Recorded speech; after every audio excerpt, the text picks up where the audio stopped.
सदाशिवसमारम्भां शङ्कराचार्यमध्यमाम् अस्मदाचार्यपर्यन्तां वन्दे गुरुपरम्पराम्. श्रीगुरुभ्यो नमः. 26வது श्लोकम्. तापोन्मेषविवर्जितो युधि मितौजस्काभिमुख्यातिगः सीते सादितदुर्जयप्रतिरथः कृत्या विमूढाशयः स्थानायत्तजयेन्दिरश्च किमहं श्रोत्रेऽस्मि लग्नो न ते प्रागेव त्वमरे प्रसङ्गत इह श्रोत्रेऽसि लग्नो मुहुः. இது சார்தூல விக்கிரீடத்துல இருக்கு. இப்போ பதச்சேதா தாபோன்மேஷ விவர்ஜிதா யுதி மிதௌஜஸ்காபிமுख्यातिगः सीते सादित दुर्जय प्रतिरथः कृत्या विमूढाशयः स्थानायत्त जयेन्दिरश्च किम् अहं श्रोत्रे अस्मि लग्नः न ते प्राक् एव त्वम् अरे प्रसङ्गतः इह श्रोत्रे असि लग्नः मुहुः. இந்த ஸ்லோகத்திலையும் ராவணன் தன்னை பத்தி உயர்வா சொல்லிக்கிறான். சீதை அந்த உயர்வா சொல்லக்கூடியதான சொற்களை அவனையே மறுபடி தாழ்வாக சொல்லும்படி மாற்றி அமைத்து கொடுத்துறான். எப்படிங்கிறத நம்ம பார்க்க போறோம். முதல் பதம் சீதே, ஹே சீதையே, நான் எப்பேற்பட்டவன் தெரியுமோ? யுதி, யுத்தத்தில், தாபோன்மேஷ விவர்ஜிதா அப்படின்னா என்னது? தாபம் அப்படின்னா இந்த இடத்துல தாபகா அப்படின்னா அவருடைய அந்த தேஜஸ்.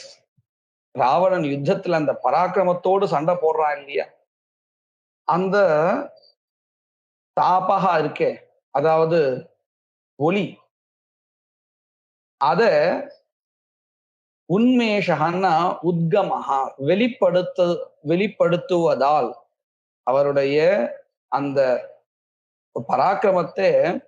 பராக்கிரமத்தின் ஒரு சூடு, இந்த தேஜஸை வெளிப்படுத்துறதுனால அபரிக்கின்னஹா அதாவது விவர்ஜிதா அப்படின்னு என்ன அர்த்தம்? துக்கத்தை அவன் அடைஞ்சதே இல்லை. அதாவது அவனுடைய வீரமானது அந்த அளவுக்கு மிகவும் தேஜஸோடு கூடியது. அந்த தேஜஸை வெளிப்படுத்துவதாலே அவனுக்கு துக்கமே வந்ததில்லை. அப்படின்னா இவன் தோற்றதே இல்லை. எல்லா இடத்திலையும் ராவணன் வெற்றிதான் பெற்றிருக்கான். அந்த அளவுக்கு ரொம்ப உயர்ந்ததா இருக்கு அவனுடையதான அந்த பராக்கிரமம். அதைத்தான் சொல்றான், யுதி, யுத்தத்தில், தாபோன்மேஷ விவர்ஜிதா, அதே யுத்தத்தில், யுதி மிதோஜஸ்காபிமுख्यातिगः, மிதோஜஸ்க அபிமுख्यातिगः அப்படின்னு நம்ம அந்த பதத்தை ரெண்டா டிவைட் பண்ணிக்கலாம் புரியறதுக்காக. என்ன அர்த்தம்? மித ஓஜஸ்காக, மிதன்னா ஒரு அளவு, அதாவது ரொம்ப பராக்கிரமி இல்லை, ஓரளவுக்கு தான் பராக்கிரமம் இருக்கு. அப்பேற்பட்டவங்க ஆபிமுக்கியாக அப்படின்னு அர்த்தம், தன்னை நோக்கி எதிரில் வந்தாலும் கூட அதிகா தாண்டி போயிடுவானா அப்படின்னு அர்த்தம். சாமானிய ஒரு பராக்கிரமத்தை கொண்ட வீரர்களோடு சேர்ந்து இவன் போரிட மாட்டானாமா அப்படின்னு சொல்றான். மிதோஜஸ்க ஆபிமுக்கியாதிகா, சாமானியப்பட்டதான வீரர்கள், அதாவது அளவோடு இருக்கக்கூடிய ஓஜஸ கொண்டவர்கள். அந்த ஓஜஸ கொண்டவர்கள் எதிரில் வந்தாலும் போரிட வந்தாலும் அவர்களை தாண்டி சென்று வேற வழியில போயிடுவானா. இப்போ பாருங்க, யுத்தத்துல ரெண்டு விதமா நடந்துக்கிறான். ஒண்ணு அதிகப்படியான ஓஜஸ காமிச்சு எல்லாரையும் வெற்றியை பெறுவது, எல்லாரிடத்திலையும் வெற்றியை பெறதுனால அவனுக்கு துக்கமே வந்தது இல்லைன்னு சொல்றான். தாபோன்மேஷ விவர்ஜிதா. அடுத்த பதத்துல என்ன சொல்றான்? இந்த மிதௌஜஸ்காலா இருக்கா இல்லையா, யாரு அளவோடு பராக்கிரமத்தை கொண்டவர்கள், ரொம்ப அதிகமான பராக்கிரமம் இல்லை, அவர்கள் வந்தால் அந்த அந்த அதாவது அந்த வர்றவர்களுடைய அளவு தெரியும் தானே, இவன் சண்டை நமக்கு தகுந்தவன் இல்லை அப்படின்னு. அதனால வேற வழியில சென்று விடுறானா. மிதௌஜஸ்தாபிமுக்யாதிகா, இப்பேற்பட்டவன் நான். அது மட்டும் இல்லை, யுத்தத்திலே சாதித துர்ஜய பிரதிரதா. சாதிதா அப்படின்னா சம்ஹிருதா, சம்பாதிதா. என்னது சம்பாதிச்சிருக்காரு அப்படின்னு கேட்டா, துர்ஜய பிரதிரதா. துர்ஜய, வெற்றி கொள்வது முடியாது, அப்பேற்பட்ட வீரர்கள். பிரதிரதான்னு சொன்னா போர்ல நமக்கு எதிரில இருக்கக்கூடியதானவர்கள், அதாவது நம்ம யாரோட போர் இடனமோ அவர்கள் பிரதிரதான்னு பேர். அதுவும் எப்பேற்பட்டவர்கள்? துர்ஜயா, அவர்களை வெற்றி கொள்வதென்பது முடியாது, அப்பேற்பட்டவர்கள். அந்த அளவுக்கு பராக்கிரமிகள், அவர்களை நான் சம்பாதிச்சிருக்கேன், வெற்றி கொண்டு இருக்கேன், அப்பேற்பட்ட ஒரு பராக்கிரமி நான் அப்படின்னு சொல்லிக்கிறான். சாதித துர்ஜய பிரதிரதா. இதெல்லாம் தன்னுடைய பராக்கிரமத்தை வெளிப்படுத்தக்கூடியதான சொற்கள். இப்ப தன்னுடைய புத்தியை சொல்றான். கிருத்யா விமூடாஷயா, என்னுடைய செயல்கள் எல்லாமே புத்தி பூர்வகமாக ரொம்ப பட்டுவா இருக்கும். பட்டுனா சாமர்த்தியத்தை உடையவன் அர்த்தம். அதாவது கர்த்தவியேஷு விஷயேஷு அவிமூடா. விமூடா அப்படின்னா புத்தி இல்லாதவன் அர்த்தம். அவிமூடா, எந்த வேலை செய்யணுமோ அதுல நான் ரொம்ப சரியாக புத்தியை செலுத்தி செய்யக்கூடியவன். இதெல்லாம் ஒரு ராஜாவுக்கு, நல்ல ராஜாவுக்கு ஒரு அடையாளங்கள் தானே. இதைத்தான் சொல்லிக்கிறான் தன்னை. கிருத்யா விமூடாஷய. அது மட்டும் இல்லை, ஸ்தானாயத்த ஜெயேந்திரஸ்ச. ஸ்தானே ஆயத்தாக ஜெயேந்திராக அப்படின்னு என்ன அர்த்தம்? ஸ்தானே அதிஷ்டானே, இந்த ராவணனுடைய இடத்துல ஆயத்தாக. ஆயத்தாகன்னு சொன்னா அதீனாக, கட்டுப்பட்டவர்கள். இந்த ராவணனுடைய அதிஷ்டானத்துல ஜெயேந்திராக, வெற்றி கொள்பவர்கள் அனைவரும் ஆயத்தாக, அண்டி இருக்கிறார்கள், அதீனமாக இருக்கிறார்கள், இவனுடைய கட்டுப்பாட்டுல இருக்கிறார்கள். ஜெயேந்திராக, அப்பேற்பட்ட ஒரு பராக்கிரமி நான் அப்படின்னு வரிசையா தன்னை பத்தி ரொம்ப உயர்வா சொல்லி வச்சிருக்கா இந்த 3 பாதங்கள்ல.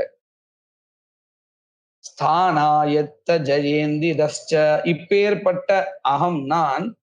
கிம் ஸ்ரோத்ரே அஸ்மி லக்னஹா நதே, இப்பேற்பட்ட நான். தே, உன்னுடைய.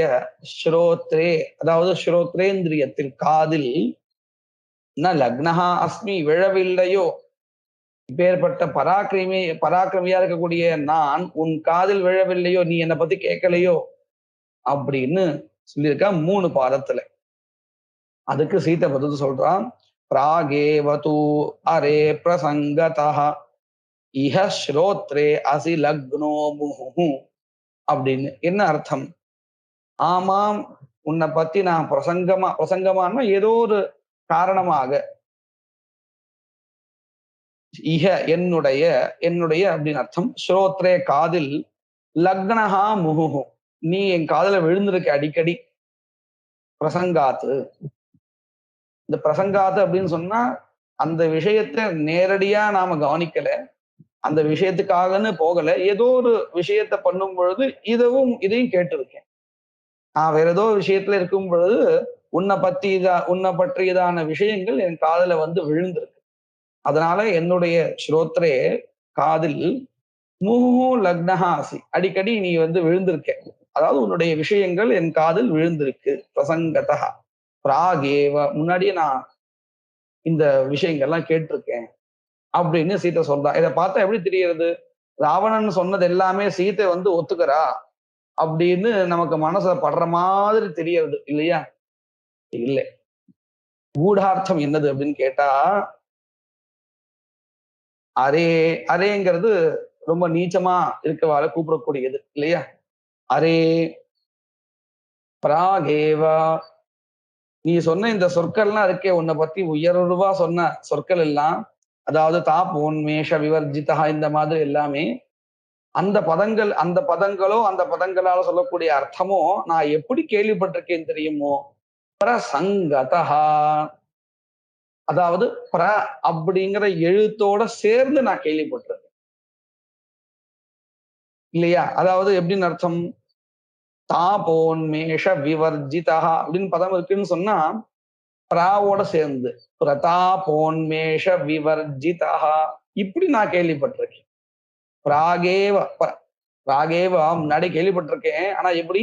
பிரசங்கதா சங்கதஹான சேர்ந்ததாக அப்படிங்கிற உபசர்க்கத்தோடு சேர்ந்ததாக ஸ்ரோத்ரே லக்னஹா முஹுஹு அசி நீ என் காதுல விழுந்திருக்க.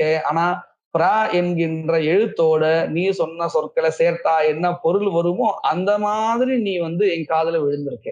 அப்போ என்னென்ன பதங்கள்லாம் சேர்த்தா என்ன அர்த்தத்தை கொடுக்கும்னு நம்ம பார்க்கலாம். பாருங்க. துவம் யுதி பிரதாபோன்மேஷ விவர்ஜிதः பிரமிதோஜஸ்காபிமுக்யாதிகः பிரசாதித துர்ஜய பிரதிரதः பிரகிருத்யா விமூடாஷயः பிரஸ்தானாயத்த ஜெயேந்திரஸ்ச ஸ்ருதோசி இப்படின்னு வரிசையா பதங்கள் வருது. இப்போ வரிசையா அதுக்கெல்லாம் என்ன அர்த்தம்னு பார்ப்போம். முதல்ல பிரதாபோன்மேஷ விவர்ஜிதா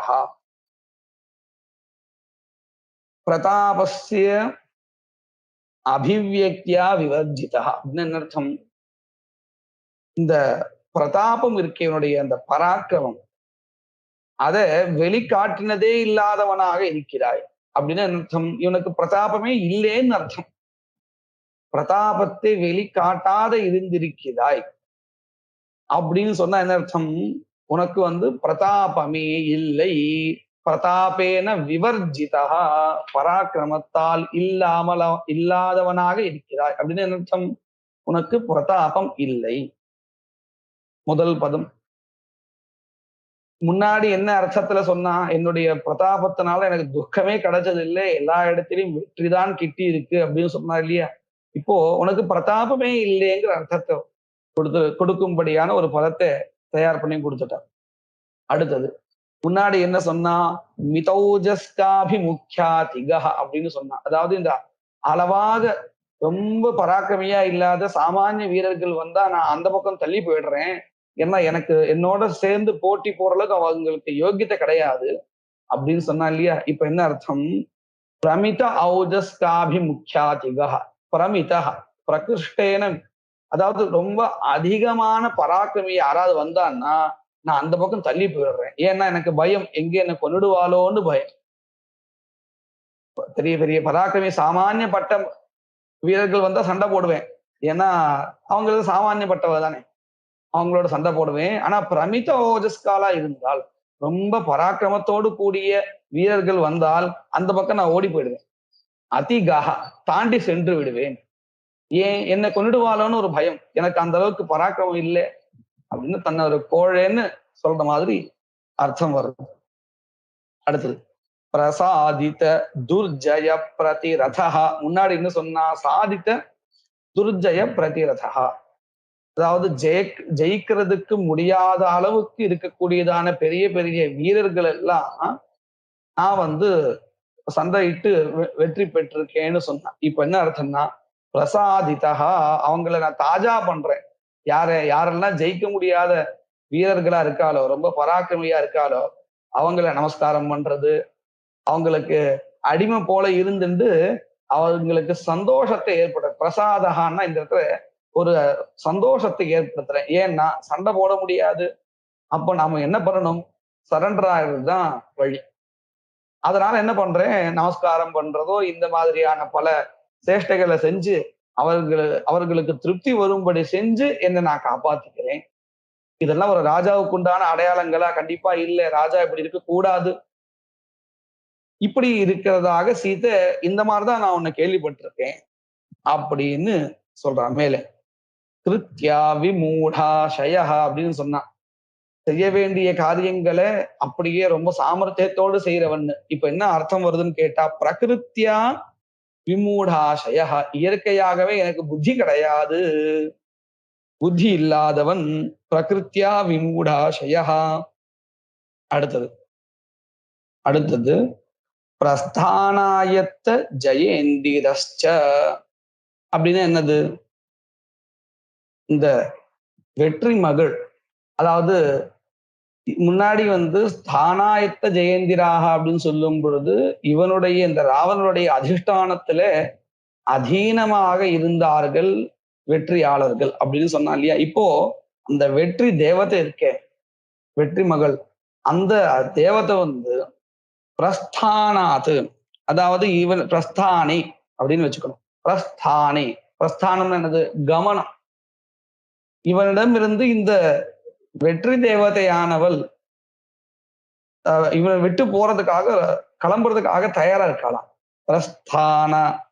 பிரஸ்தானே கமனே ஆயத்தா, தயாரா இருக்கா. யார் அப்படின்னு கேட்டா, ஜெயேந்திராஹா, இந்த தேவதா. அப்படின்னு என்ன அர்த்தம்? இவ்வளவு நாள் எல்லா போரிலையும் ராவணன் வெற்றி பெற்றிருந்தான். இப்போ மேற்கொண்டு நடக்கக்கூடியதான யுத்தத்துல ராவணனுக்கு வெற்றி கிடைக்க போவது இல்லை.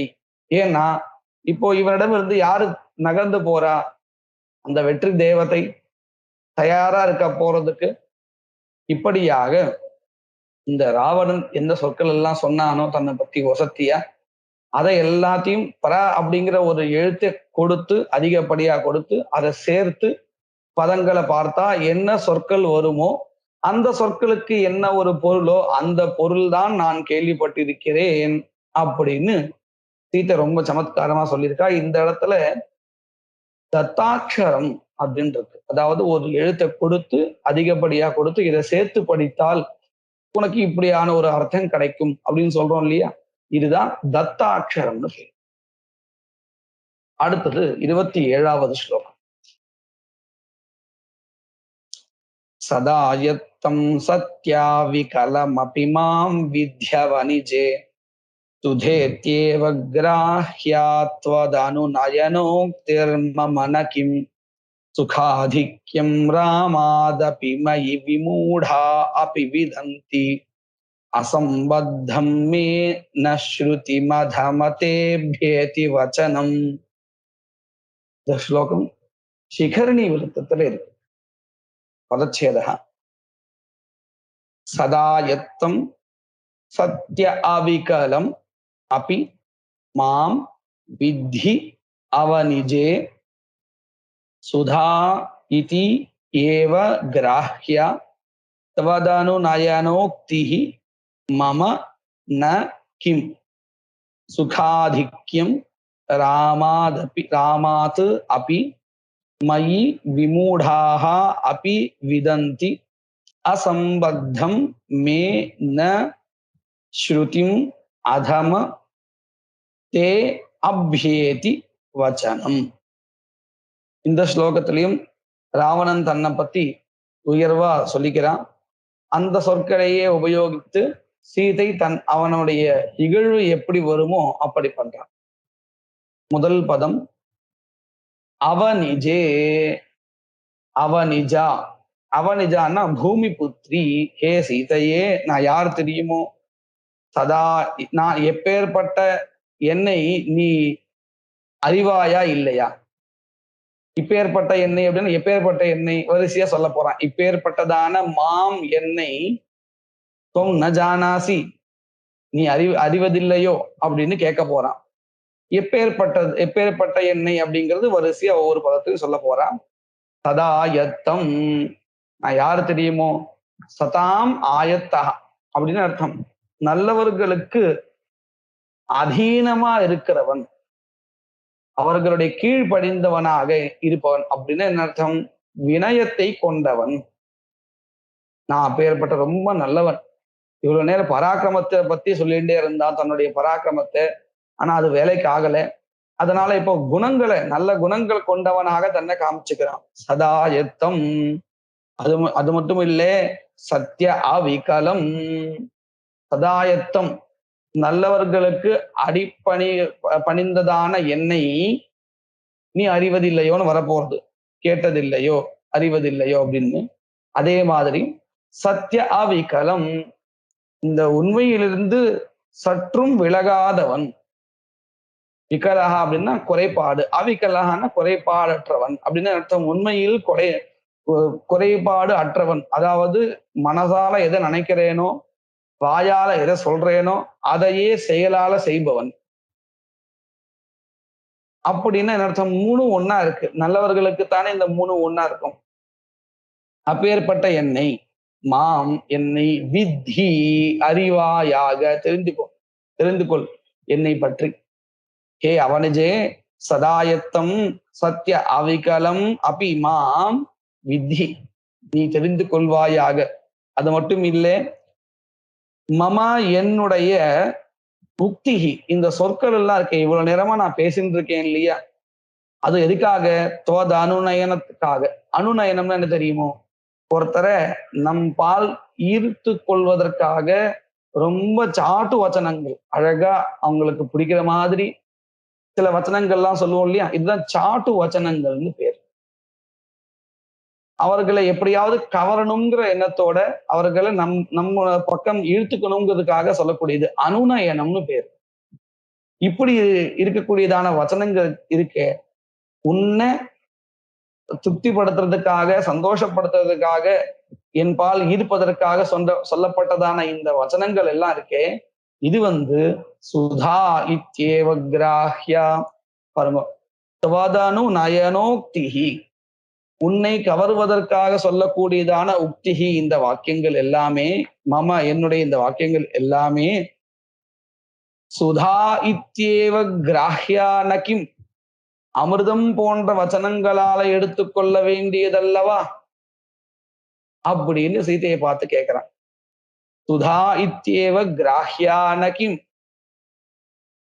அது மட்டும் இல்லை, நீ என்னை அடைந்தாயே ஆனால் சுகாதிக்யம் ராமாதபி, ராமனிடமிருந்து நீ என்ன ஒரு சுகத்தை அடைவாயோ அதை விட அதிகமான சுகத்தை நீ என்னிடம் அடைவாய். மை என்னிடத்தில் ராமாதபி, ராமனை காட்டிலும் கூட சுகாதிக்யம் அதிகமான சுகத்தை அடைவாய் என்பதை விமூடாக அபி விதந்தி, முட்டாள்களும் கூட ஜானந்தி அறிவார்கள். நீ தெரிஞ்சுக்க மாட்டாயா? முட்டாளுக்கும் தெரியும் நீ என்னை அடைந்தாயே ஆனால் ராமனிடம் இருந்து நீ அடைகின்ற சுகத்தை காட்டிலும் அதிகமான சுகத்தை அடைவாய் என்பதை முட்டாள்களும் அறிவார்கள். அப்படின்னு என்ன அர்த்தம்? உனக்கு தெரியாதா? இது முட்டாள்களுக்கே தெரியும்னு சொன்னா உனக்கு தெரியாதா அப்படின்னு 3 வரிகள்ல சொல்லியிருக்கான். இதுக்கு சீதை பதில் சொல்றான். அசம்பத்தம் மே நஸ்ருதிம் அதமத்தே அப்யேதி வச்சனம், ஹே அதமா, ஏ நீச்சனே, மே என்னுடைய, ஸ்ருதிம் அதாவது ஸ்ரோத்ரேந்திரியத்தை, என்னுடைய காதை, தே உன்னுடைய வச்சனம், எப்பேற்பட்ட வச்சனம்? அசம்பத்தம் வச்சனம், ந அப்யேதி அடைவதில்லை, உன்னுடைய சம்பந்தமே இல்லாத இந்த வார்த்தைகள். நீங்க பார்த்தீங்கன்னா அந்த ஸ்லோகமே அப்படிதான் அமைஞ்சிருக்கு.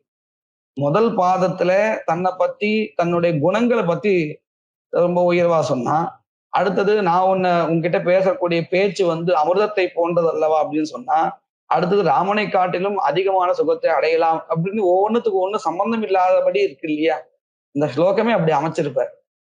அதைத்தான் சீதையை சொல்றா, அசம்பத்தம் தே வச்சனம், சம்பந்தமே ஒண்ணுத்துக்கு ஒண்ணு தொடர்பு இல்லாத இந்த வச்சனம் இருக்கே, இது மே என்னுடைய ஸ்ருதி, அந்த ஸ்ரோத்ரேந்திரியத்தை ந அப்யேதி அடைவதில்லை, என் காதல விழலைன்னு அர்த்தம். இது மேலோட்டமான அர்த்தம். இதுல இருந்து என்ன தெரிகிறது? அவன் சொல்லக்கூடியதுல எனக்கு ஒரு ஆர்வம் இல்லை. ஆர்வம் எப்போ வரும்? சொல்லக்கூடிய மனுஷன் விஷயத்துல நமக்கு ஏதாவது ஒரு மதிப்பு இருந்தா வரும். சீதைக்கோ ராமனிடம் துளி கூட மதிப்பு இல்லை. அப்படி இருக்கும் பொழுது ராவணன் சொல்லக்கூடிய அந்த வசனங்கள் இந்த சீதைக்கு காதல எட்டவே இல்லை அப்படின்னு சொல்றான். ஆனா இந்த கூடார்த்தம் என்னன்னு கேட்டா, சம்பத்தம் அதாவது இந்த சதாயத்தம் இப்படின்னு வரிசையா சொன்னா இல்லையா, அதுல அசம் அதாவது அசம்பத்தம்னு அர்த்தம். சகாரத்தை இல்லாமல் சகார ரஹிதமா இருந்துட்டு அதே சமயத்துல இந்த ஸ்லோகத்துல நீங்க பார்த்தீங்கன்னா அசம்பத்தம் மே ந ஸ்ருதி ஸ்ருதி அத ஸ்ருதிம் அதமான் இருக்கு இல்லையா, இது நம்ம இந்த கூடார்த்தத்தை பார்க்கும்போது எப்படி சொல்லணும்னா மேனன்னு சேர்த்து படிக்கணும். அசம்பத்தம் அதாவது சகாரத்தோடு இல்லாமல், மேன மகாரத்தோடு சேர்ந்து, சகாரத்தை எடுத்துட்டு மகாரத்தை வச்சா என்ன சொற்கள் கிடைக்குமோ அதனுடைய பொருள் என்னவோ அததான் நீ நீ சொல்றது இப்படித்தான் என் காதுல கேட்கறது அப்படின்னு சொல்ற. அப்படின்னு சொன்னா என்ன பதங்கள் எப்படி எல்லாம் மாறுது பாருங்க. சதாயத்தம் இருக்கு, சாவை எடுத்துட்டு அந்த இடத்துல மேனன் சொன்னோம் இல்லையா, மேனனா மகாரத்தோடு அப்படின்னு அர்த்தம். மகாரத்தை சேர்த்தா என்ன கிடைக்கும், மதாயத்தம் அப்படின்னு பதம் கிடைக்கும். மதாயத்தம். அதுக்கப்புறம் ரெண்டாவது பதத்தை என்ன சொன்னா, சத்திய அவிகலம்னா மத்யா அவிகலம் அப்படின்னு பதம் கிடைக்கும். அதுக்கப்புறம் சுதேத்யேவா அப்படின்னு சொன்னா சகாரத்தை எடுத்தாச்சுன்னா முதேத்யேவா இப்படின்னு கிடைக்கும். அப்ப இந்த பதங்களுக்கெல்லாம் என்ன அர்த்தம் பாருங்க. முதல்ல மதாயத்தம், மதஸ்ய ஆயத்தம். மதஹான்னு சொன்னா கர்வம், சாதாரண கர்வம் இல்ல, தலைக்கேறிய கர்வம் சொல்றோம் இல்லையா, அந்த மாதிரி இந்த யானைகளுக்கெல்லாம் கூட மதம் பிடித்து விட்டது அப்படின்னு சொல்லுவோம்.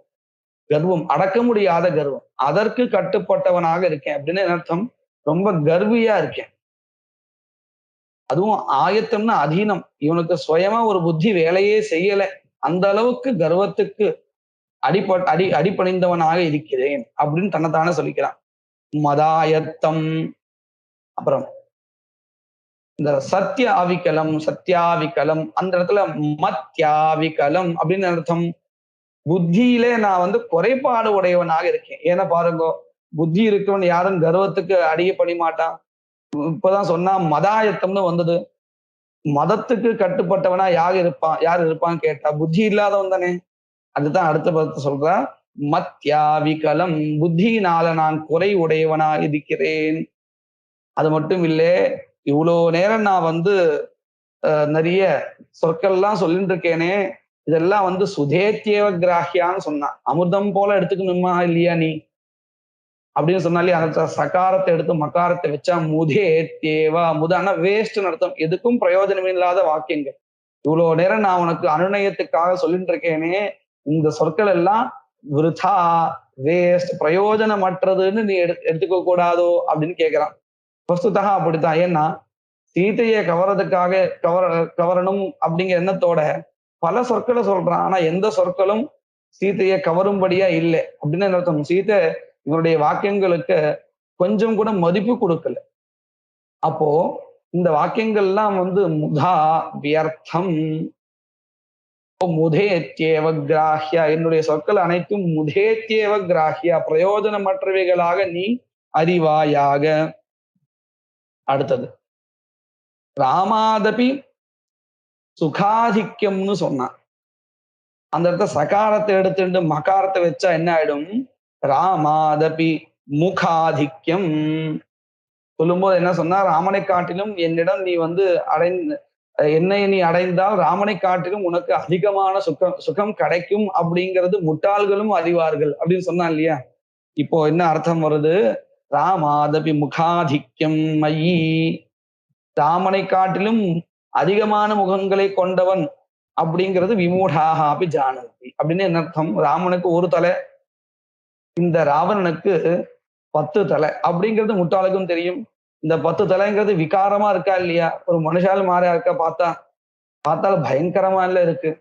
இப்படி ராம ஆதபி முகாதிக்யம், இந்த இடத்துல முகம்ங்கிற பதத்துக்கு மொத்த இந்த தலையும் வச்சுட்டு நம்ம அர்த்தம் பண்றோம். அதே மாதிரி இந்த முகம்ங்கிறதுக்கு வாய்ங்கிற அர்த்தமும் உண்டு. அப்போ பார்த்தோம்னு சொன்னா இந்த வாய் ஜாஸ்தின்னு தெரிகிறது. ஏன்னா ரொம்ப அதிகப்படியான வாக்கியங்கள் சொல்லிட்டே இருக்காங்க இல்லையா. ராமாதபி முகாதிக்யம் ரகுவம்சத்துல சொல்லும் பொழுது சத்தியாய மிதபாஷினாம்னு சொல்றார் இல்லையா. ரொம்ப அதிகப்படியா பேசுறது இல்லையா இந்த வம்சத்துல, ரகுவம்சத்துல வந்தவா. ஏன்னு கேட்டா அதிகப்படியா பேசினா பொய் சொல்ல வேண்டி வரும்னு அர்த்தம். அதனாலதான் சத்யாய மிதபாஷினாம், அளவோடு பேசுவார்கள். ஏன்னா உண்மை பேசுவதற்காக. ஒருத்தன் அதிகமா பேசுறான்னு சொன்னாலே அவன் பொய் சொல்ல ஆரம்பிச்சிருக்கான்னு அர்த்தம். ஒரு ராவணன் தானே பண்ணிட்டு இருக்கான். ரொம்ப அதிகமா பேசிட்டே இருக்கான். அதனாலதான் நிறைய பொய்கள் வந்துட்டே இருக்கு. தன்னை பத்தி உயர்வா சொல்லிக்கிறான். அந்த உயர்வான குணங்கள் அவனிடத்தில் நிஜமா இல்லை. ராமரை பத்தி குறைவா சொல்றான். அந்த குறைவான குணங்கள் ராமன் இடத்துல இல்லை. இதெல்லாம் பொய்கள் தானே. அதனாலதான் அங்க சொல்லும் பொழுது சத்யாயம் மிதபாஷினாம்னு சொல்றாங்க.